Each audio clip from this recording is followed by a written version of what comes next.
has been utterly swamped by the pictures and the videos and the actions carried out by these people. I cannot get that scene out of my mind. These young boys, how they must have felt when they saw, after they got off the truck, a line of people about to murder them.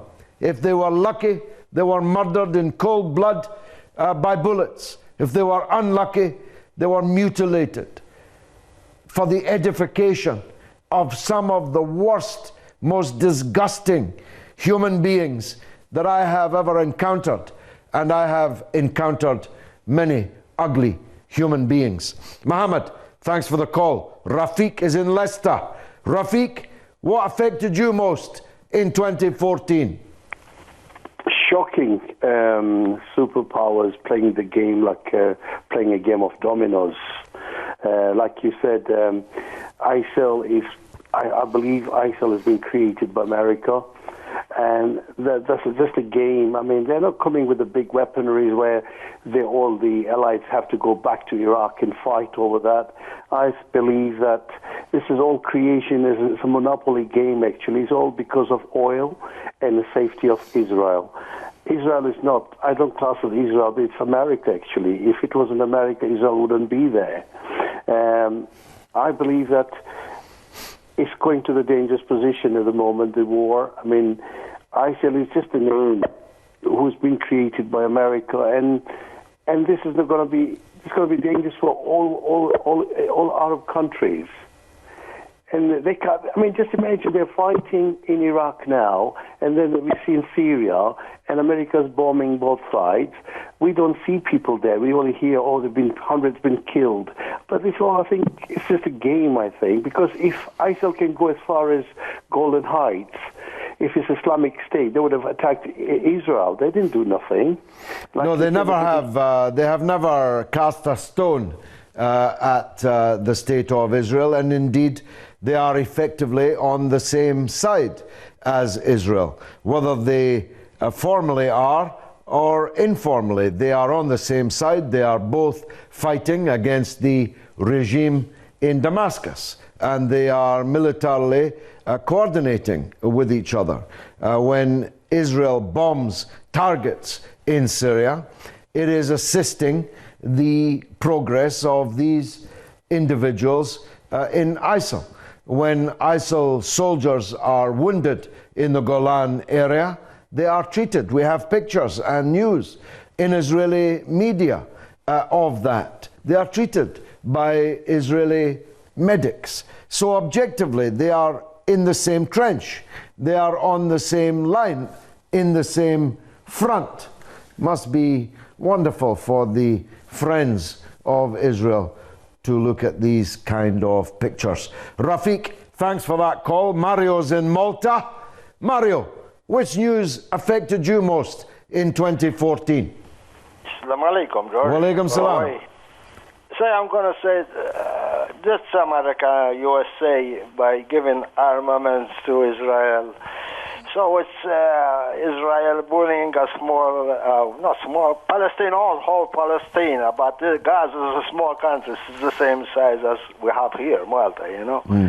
So it's no good because they're killing children, innocent people, you know, and then America has the blood on their hands, you know. They shot a 5-year-old kid in the face today in the West Bank. You know. Yeah. Gaza is like in the Second World War was the whole world anyway. Germany was like that, just crap. You know what I mean? That's, they shouldn't do that. You know, they should give them their state. You know, this kind of people, they own this country anyway. You know. Well. That's okay, Mario. Thanks for that call, my friend. We're fixated by these images now, looking back on the year 2014. What a year it has been. I'm struggling to think of any good news that we could show you on the wall. I'm not sure that we have much. Joseph is in Australia. I don't know what time it is in Australia, but Joseph is most welcome. Welcome, sir. Go ahead. Oh, good evening, George. Yeah, it's pretty late here.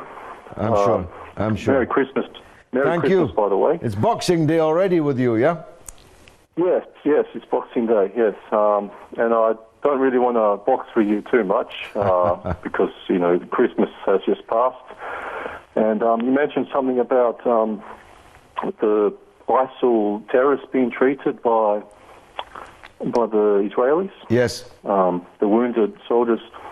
But I also want to mention, you mentioned just because of that, the Israelis were on ISIL side, just because... No, not just because of that, Joseph. I did mention the bombing, the repeated, regular Israeli bombing of Syrian regime targets. Because I know Palestinians were also treated by Israeli on-field medical doctors during this last war. Some civilians were treated, and that's what bothered me most about. Is that the civilians they mutilated? They then treated them. Well, you can call it that, but what bothered me most this year, probably one of the most. I wouldn't say what bothered me most. There were other things happened, like the ISIL terrorists, but one of the things that also disturbed me was just the negative media reporting against Israel. It's not all black and white. We have to be objective, and it looks pretty black and white. It looks pretty black and white there, don't you think, Joseph? The killing of that was quite black and white, wasn't it? The burning of that young boy to death. That was black and white, wasn't it? And civilians. That's something. This American boy being beaten to a pulp by 2 Israeli soldiers. That's pretty black and white, isn't it, Joseph?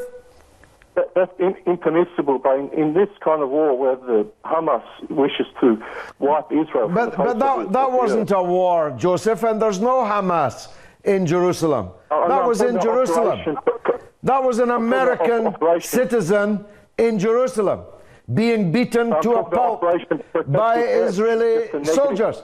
Joseph, the 5-year-old child that was shot in the face today has a big hole in her face. A 5-year-old boy with his 14-year-old sister were both shot getting off a school bus in the West Bank. There's no Hamas there. There's no war there. Why was that child shot in the face, Joseph? I haven't heard the news today, George. I didn't watch the news today. You won't find it on the news, Joseph. That's the problem. You won't find it on the news. You'll only find it here. Because the kid was just a Palestinian kid. His blood wasn't worth anything. But even in Australia, George, they don't report everything, fairly. The media is fairly biased towards Israel. For example, Hamas using human shields. So, Hamas were just as responsible. But they didn't use human shields, Joseph. That's just a lie. Unless you think... Joseph, I'll let you back in. Jeremy Bowen, the highly respected head of Middle East reportage for the BBC for the last 30 years, who was there in Gaza throughout the conflict, explicitly stated that and Gaza's a very small place, that he never saw any such thing as Hamas using civilians as human shields. It's just a lie, Joseph. It's just a propaganda lie. Your namesake, Joseph Goebbels, the Gauleiter, propagandist of Hitlerism, he invented this. If you tell a lie, make it a big one. Repeat it often enough. Come on every show. Just mention it as if it were a fact. It's not a fact, Joseph. It's a lie. Go on. What about Dresden? Wasn't that a war crime? What happened in Dresden? The slaughter of innocent German civilians?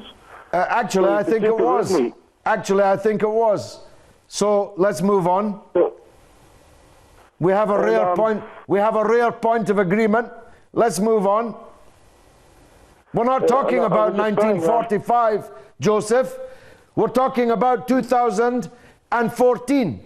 We're not talking about Hitler's Germany, which both of us abhor. We're talking about Israel, which you support in 2014.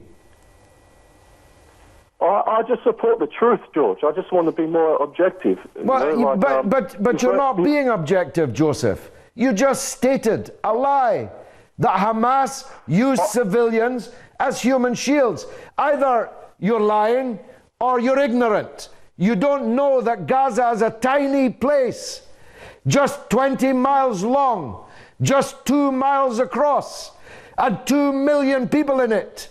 There isn't any room for anybody to be using anybody as a human shield. They're all there. They're fish in a barrel being shot. I'm just trying to say Israel did its utmost best to avoid civilian casualties. But that can't be true, Joseph. How can that be true? Israel killed 500 children in 4 weeks. 500 children, and thousands more were maimed, their lives destroyed. Almost all of the people who were killed were civilians. Most of them were women or children. How could that possibly be true, what you're saying, Joseph? But if the Palestinians listened to their warnings, a lot of them would have been avoided. A lot of the civilians would have there is been nowhere avoided. to go, Joseph. And a warning isn't worth the paper it isn't written on. They tell you, we're about to bomb your area. The people have nowhere to go. It's 20 miles long, 2 miles wide, 2 million people, rockets, bombs from land, sea, and air. What use are warnings? Oh my goodness. I've got to take a short break for just 3 minutes for a news bulletin. God willing, I'll still be here when you get back.